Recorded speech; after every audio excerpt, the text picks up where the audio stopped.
So, American railroads. What do we need to know about American railroads? Probably the first thing is that the railroad is the third key element in what historians call the transportation revolution.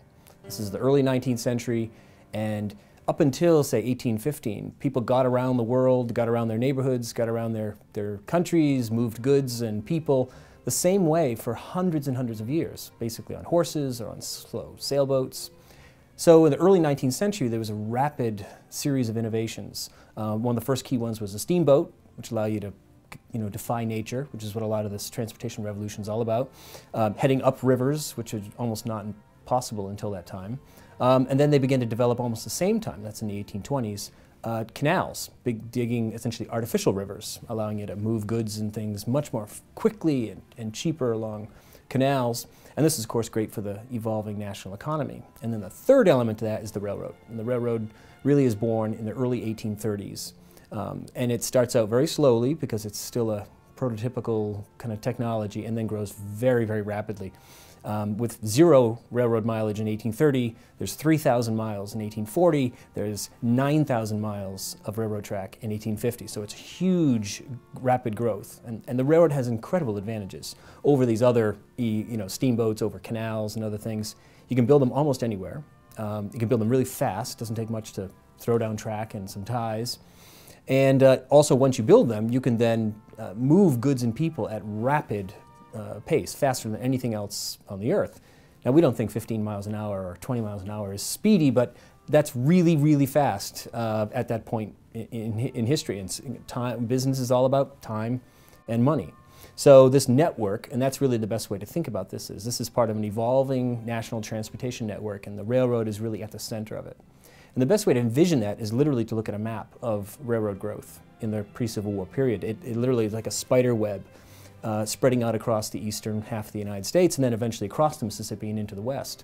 And this literally creates a transportation network for goods and for people. And of course, if you ever see a drawing of a railroad in that era, there's always poles along the tracks. And that's because it's part of the communications network too. The railroad's going to move tons of mail, and alongside those tracks are always telegraph wires. So this kind of transportation and communication network starts to evolve in the pre-Civil War period, and it has an enormous impact on the economy. You can now move all that cotton that's being grown in ever-growing amounts in the American South, way down in the American South in Arkansas and Mississippi and Georgia and Alabama, and get that cotton either across the Atlantic Ocean to England on steamboats, but also up into the American Northeast where all the textile factories are. So you can move raw materials to manufacturing centers, and then you can move the manufactured goods out of there via railroad as well. Later in the 19th century, when steel becomes the big industrial product, steel is centered in many places, but Pittsburgh especially, where you've got to get iron ore and coal and a whole bunch of raw materials to Pittsburgh to be transformed into steel, and then that steel needs to be distributed to the rest of the country.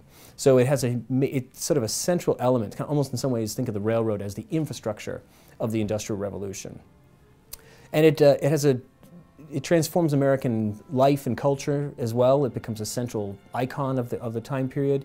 You see the train and the railroad being drawn in cartoons, painted in pictures, people writing poetry about it. And we think about steam railroads in the 21st century as these ancient, almost quaint things. Because they seem so far back in the past. But at the time, if you were living in 1850 or 1880, the steam locomotive is the most advanced machine you've ever seen. It is as advanced and as mind-blowing as the space shuttle, or the super collider or something. So we always have to remind ourselves how monumental it was. The other thing that's important about the railroad is that it becomes the first big business. Becomes the first national corporations because they traverse state lines, they have tens of thousands of employees, millions of dollars of capital investment.